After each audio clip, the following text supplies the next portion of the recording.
안녕하세요. 주님 알고 싶어요 주안의 영패스터 인사드립니다. 10번째 시간이에요. 우리가 살아가면서 여러가지 문제에 주춤할 때가 있는데 그 중에 하나가 이 직장, 직업에 관한 문제일 것입니다. 그래서 준비해봤습니다. 오늘의 질문입니다. 보시죠. 기독교인이 해서는 안 되는 직업이 있을까요? 요즘같이 먹고 살기 힘든 세상에서 무엇을 하든지 우리 주님도 이해해 주시지 않을까요? 네. 정말로 요즘같이 이 먹고 사는 문제 때문에 힘들고 어려운 때는 없는 것처럼 느껴집니다. 잘 나가는 선배님들이나 이 세상 물정 모르는 분들은 이 직업에 관해서 좀 이렇게 물어보면 이런 말들을 하시죠. 내가 가지고 있는 달란트가 무엇인가를 선택해서 잘 생각해서 이렇게 직업을 선택해라. 네 적성에 맞는 직업을 선택해야 돼. 뭐 이렇게 일에 즐거움이 없으면 당장 그만둬. 이렇게. 글쎄요. 지금도 인력시장에서 날이 밝기도 전에부터 나와가지고 꽁꽁 어은 발을 동동동동 거리면서 사람들이 안 불러줘가지고 그냥 해가 중천에 뜰 때까지 애처롭게 서 있는 분들을 본 적이 없으실 거예요. 그분들을 보면 은사, 적성, 즐거움 이런 거 논할 자리는 아닌 것 같습니다. 선택할 수 있는 직업이 있다는 것, 그것만으로도 하나님한테 감사하시길 바랍니다. 먼저 직업이란 무엇인가에 대해서 우리가 한번 알아봐야 할 것 같아요. 세 가지를 분류해 봤는데요. 첫 번째, 경제적 생계수단입니다. 생계직이죠. 직장을 그만두면 의식주에 큰 문제가 생기는 그런 일반적인 직장을 말하는 거죠. 두 번째는 사회적 지위, 자아실현의 통로, 전문직, 프로페션. 그러니까 예술인, 의사, 정치가, 판사, 그래서 야구선수도 여기 들어갈까요? 세 번째는요, 사회봉사, 소명직이라고 하죠. 목회자, 고아원, 양로원, 이런 것들. 하나님에게 내가 사명받아서 이건 분명히 해야 돼. 나의 유익을 위해서가 아니야. 하나님의 영광을 위해서 하는 거야. 이렇게 나가는 것들. 단순히 일한다라고 말하면 이 이익과 성공을 위한 수단이라고 생각하는 경향이 상당히 많이 있어요. 그래서 그렇게 생각하시는 분들은 나한테 이익이 된다. 뭐 나에게 내가 성공할 수가 있다 이러면 피도 눈물도 이웃도 동료도 없이 그냥 냉정한 모습으로 돌아서는 때가 상당히 많은 것 같아요. 특히 장사하시는 분들 보면 이런 말들을 그냥 습관처럼 해요. 우린 장사꾼이야. 뭐 이익이 가는 곳으로 움직이는 게 장사꾼이지. 응? 다른 사람들도 그렇게 사니까 이 바닥에서 살려면 어쩔 수 없어. 그게 장사의 원칙이지. 에이그, 이래도 욕먹고 저래도 욕먹는 거 실컷 돈이나 벌어야 돼. 돈 벌면 다 머리 숙인다니까. 바리새인도 욕먹고 예수님도 욕먹었어요. 그런데요, 잘못해서 욕먹는 건 당연히 욕먹어야죠. 그런데 성경대로 했는데 욕을 먹습니까? 성경대로 했는데 욕먹는다면 오히려 기뻐하시기 바랍니다. 하나님 앞으로 한 발 더 가까이 가신 것입니다. 정신 차리십시오. 장사꾼 이전에 예수님의 피값으로 사신 하나님의 백성이요 왕같은 제사장인 것입니다. 그렇다면 성경에서는 노동을 무엇이라고 말하고 있는지 한번 알아보도록 하겠습니다. 창세기 2장 15절입니다. 여호와 하나님이 그 사람을 이끌어 에덴 동산을 두어 그것을 경작하며 지키게 하시고, 여기서 경작하다라는 말이 나오네요. 아바드. 이 아바드라는 히브리어는요, 세 가지의 의미가 있어요. 첫 번째는 노동하다. 열심히 노동하는 거예요. 땀 흘리는 거예요. 두 번째는 섬기다. 그러니까 주변에 있는 모든 사람을 돌아보는 거야. 그들을 보호하고 그들이 어려움을 다 내가 일일이 간섭하는 거죠. 세 번째, 예배하다.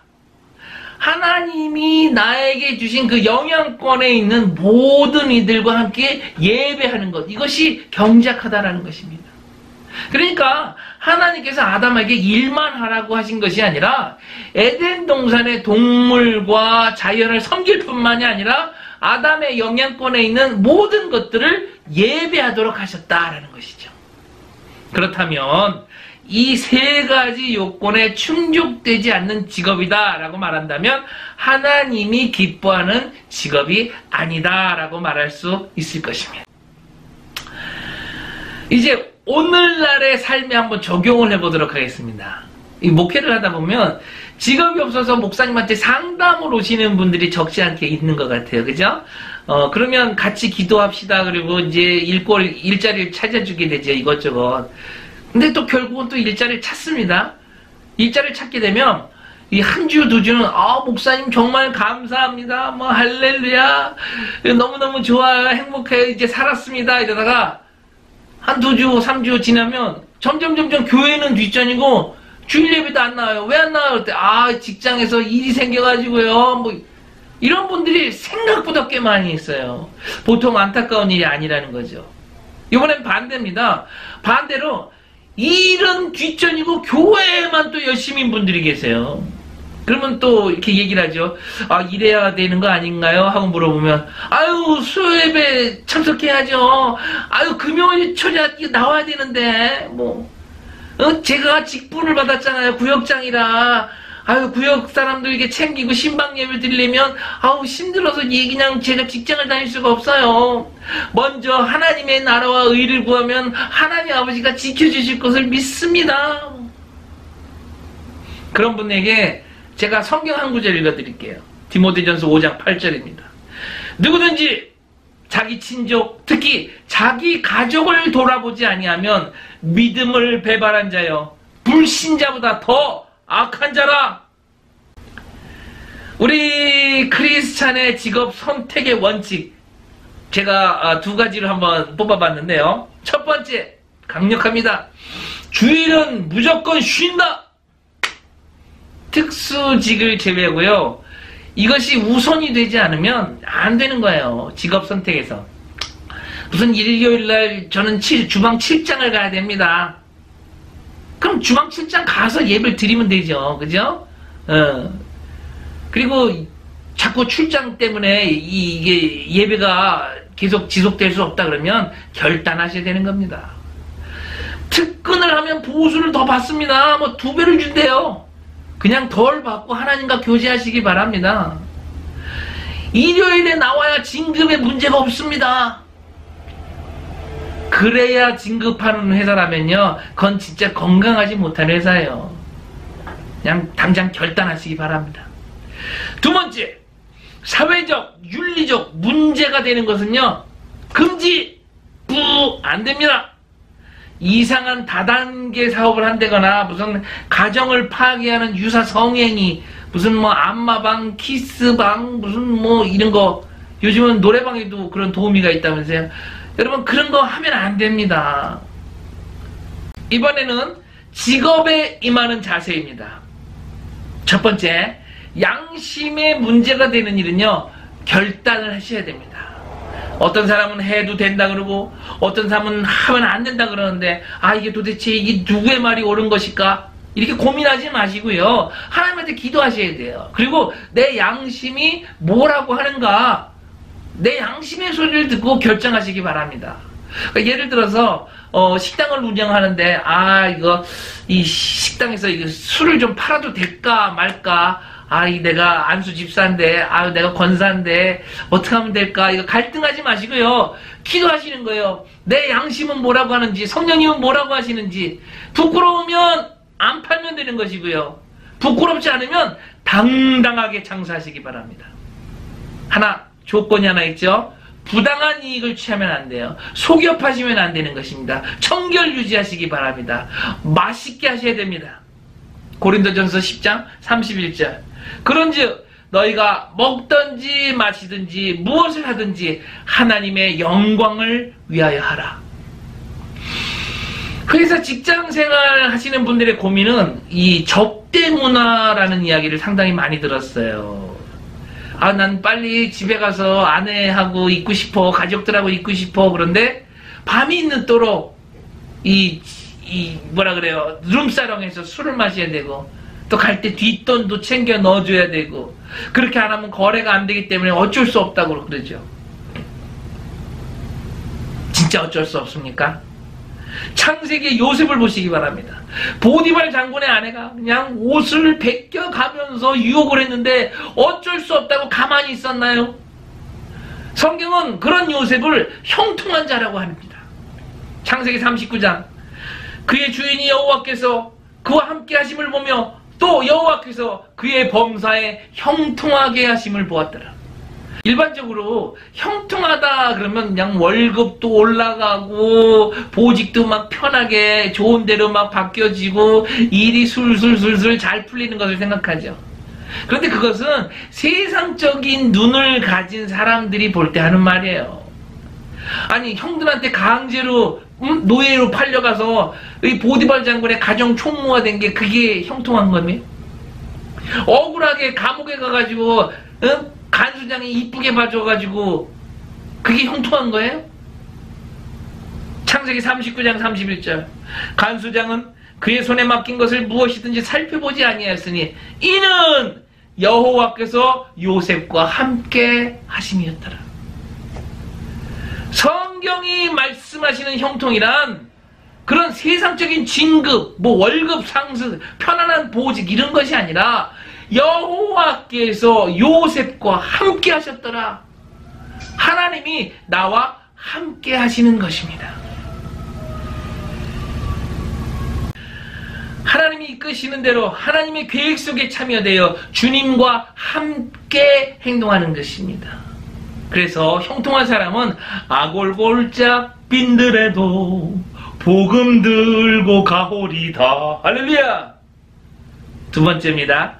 내가 돈에 잡혀서 사는지 아니면 하나님한테 사로잡혀서 사는지 이것을 확인해 봐야 되는 거예요. 마태복음 6장 24절, 한 사람이 두 주인을 섬기지 못할 것이니 혹 이를 미워하고 저를 사랑하거나 혹 이를 중히 여기고 저를 경히 여기리라. 너희가 하나님과 재물을 겸하여 섬기지 못하니라. 참 속상한 게 하나 있는데요. 일본에 가면 여러분들이 상상하는 것 이상으로 이 교회에 다니시는 여자 집사님들이 술집에서 일을 하셔요. 이제 한국말로 말하면 클럽이겠죠. 근데 일본에서 그라브라고 얘기하죠. 뭐 스나크, 그라브 이렇게 얘기하죠. 밤에 이제 그 그라브 영업이 끝나면 그분들끼리 모여서 그 그라브에서 이제 문을 잠그고 예배를 드려요. 시간에 맞춰서 목사님이나 전도사님들이 가셔서 같이 예배를 도와드리죠. 그리고 1시간 동안 그냥 눈물을 흘리면서 통성으로 기도를 합니다. 근데 참 아이러니하게도 두 부류로 나눠진다는 것입니다. 이런 더러운 곳에서 벗어날 용기를 주시옵소서 하고 그냥 기도하시는 분들이 있는가 하면 이 술 따르는 직업, 이 마마라고 합니다만, 내가 예배를 지금 드림으로 말미암아 이 마마라는 직업을 인정받는 줄로 착각하시는 분들이 계시다는 거예요. 그런 분들한테 또 이 거짓 종들은 뭐라고 기도하시는지 아십니까? 이 사업장은 이제 그라브, 클럽을 얘기하는 거죠. 이 사업장을 축복해 주시고 교회를 위하여 큰 일을 하시는 암흑의 집사님 되게 하여 주시옵소서. 이 교회를 위해서 큰 일하는 건 헌금을 많이 내는 걸 말하는 거 아닐까 싶습니다. 선교지에 저희 교인이 하나 있었어요. 어느 날 저한테 이런 얘기를 하더라고요. 그 사업장을 하나 열 테니까 신방 예배를 와달라고 그러길래, 아니 무슨 영업을 하시려고 하십니까? 일단 축하드립니다 그랬더니 이 동네에 호스트바가 없어서 호스트바를 열려고 그런대요. 근데 호스트바가 뭐냐고 그랬더니 그 젊은 남자들 잘생긴 애들이 가정주부들, 그 아주머니들 술 따라주고 같이 그냥 부대 끼면서 이게 막 유사 성행위 같은 거 하는 비윤리적인 곳이더라고요. 물론 저는 그 신방 예배를 안 드려줬죠. 그래서 어떻게 됐는지 아십니까? 그분은 결국 삐져서 다른 교회로 옮겼죠. 이건 직장의 문제가 아니라 죄의 문제부터 우리가 해결을 해야 되는 거다라는 것이죠. 마태복음 5장 16절, 이같이 너희 빛이 사람 앞에 비치게 하여 그들로 너의 착한 행실을 보고 하늘에 계신 너희 아버지께 영광을 돌리게 하라. 이제 조금 헷갈리는 직업을 이야기해 보도록 하겠습니다. 요즘 요가 많이 하시죠? 다이어트에도 좋다 그러고 여성분들은 이쁜 몸매, 건강까지 유지되니까 그냥 일석이조다라고 말할 수 있겠습니다. 그죠? 주일 예배 후에 요가 교실을 하는 교회도 참 많이 있어요. 네, 제가 그 기독교 포털 뉴스에서 가져온 기사를 한 몇 군데 읽어드리도록 하겠습니다. 한국요가문화협회 정강주 회장은 요가의 세계적 인기를 종교성에서 찾고 있다. 즉 요가가 인류를 구원할 수 있는 새로운 복음이기 때문에 각광받고 있다는 것이다. 또한 요가는 모든 종류의 밑바탕이 되고 몸을 통해 호흡과 명상으로 깨달음을 추구한다고 설명한다. 제가 이 노란 줄만 읽어드릴게요. 요가라는 말의 뜻은 결합시키다라는 뜻을 가지고 있다. 그 밑에 그 절대자는 힌두교에서 섬기는 신이다. 즉 요가는 몸으로 하는 힌두교식 기도, 명상이다. 실상 요가의 수행법을 구체적으로 살펴보면 그것은 불교와 힌두교에서 자신들의 신과 합일, 한 몸이 되는 종교의식과 일치한다. 따라서 다이어트, 스트레칭, 명상이라고 위장된 요가는 단순한 건강 단련을 위한 수단이 아니라 힌두교 종교의식의 하나라는 것이다. 요가는 운동이 아닙니다. 운동을 가장한 힌두교의 선교 전략이라는 것이죠. 아니 우리나라 그 차례나 제사에는 그토록 민감하고 무슨 드려야 되냐 말아야 되냐 거기에 나오는 음식 먹어야 되냐 말아야 되냐 고부간의 갈등이 그걸로부터 시작되고 그런 분들이 어떻게 힌두교의 종교의식에는 거부감 없이 이렇게 받아들일 수 있을까요? 성결한 신부로서의 삶이 필요한 시대인 것입니다. 이것은 영적인 음행이라는 것이죠. 그냥 조금만 비겁해지면 돈도 생기고 한 번만 눈 감으면 편해지는 세상. 다 정치가한테 배웠다고요? 좋은 게 좋은 거라고요? 누구든 흔들리게 되어 있죠. 저 역시 흔들릴 때가 많습니다. 그러나 그럴 때 한 번만 더 내 속에서 탄식하고 계시는 성령님을 의지하시기 바랍니다. 이번에는요 국악선교단에 대해서 이야기를 좀 해보려고 합니다. 이 가야금이나 해금 등으로 그냥 CCM을 연주하면 전 세계 어느 나라도 내지 못하는 그런 아름다운 소리와 무용으로 그냥 하나님을 찬양하는 게 얼마나 아름답고 은혜가 되는지 저도 모르겠어요. 많은 국악 선교 단체들이 교회 선교지를 다니면서 복음을 전하고 있습니다. 박수 드리고 싶어요. 그런데 살풀이를 하고 승무를 하고 막 이 고무 붙이는 거 있죠. 막 치면서 그냥 우리나라 전통 무용일 뿐이라고 한다면 이거 상당히 곤란해지는 거예요. 아니 염주가 우리나라의 전통 장신구가 아니잖아요. 살풀이는 그대로 그 말 그대로 살을 푸는 거예요. 막힌 애군을 풀어준다는 것이죠. 승무는 뭐예요? 승려가 추는 춤이 승무 아니겠습니까? 1991년 WCC에서 일어난 일을 제가 한번 읽어드리도록 하겠습니다. 1991년 제7차 WCC 총회 주제연설에서 우리나라 제2모 여자 교수는 하늘 안고 억울하게 죽고 간 영혼들의 이름이 적힌 창호지에 불을 붙여 날리면서 이렇게 기도했다고 합니다. 아브라함과 사라에게 착취당하고 버림받은 애굽인 하갈의 영혼이여 이 자리에 오소서. 2차 세계대전 시 일본의 정신대로 끌려가 죽은 한국인의 영혼이여 이 자리에 오소서. 광주와 천안문 사태에서 탱크에 떠밀려 죽은 자들의 영혼이여 이 자리에 오소서.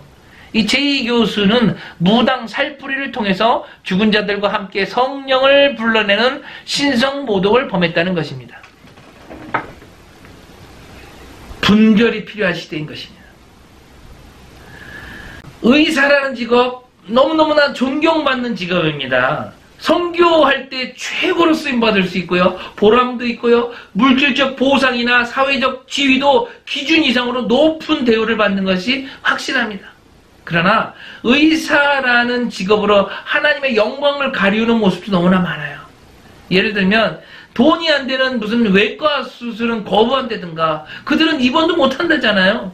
불법 낙태 수술을 한다든가 불법 프로포폴 주사를 한다든가 이런 모습은 어렵지 않게 볼 수 있는 모습입니다.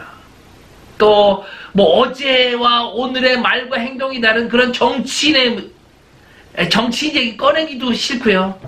또 가장 공정해야 하는 판사님들이 정권의 하수인이 돼서 굽어진 판단을 한다면 하나님이 도대체 뭐라고 하실까요?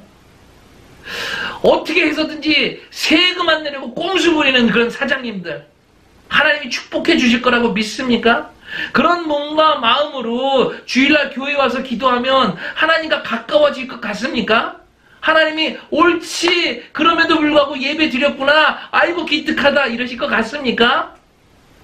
사명감도 없이 목회하는 목회자들로 인해서 죽어가는 영혼들이 얼마나 많은지, 그들의 그 뒷모습에서 하나님의 눈물을 볼 때가 너무너무나 많습니다.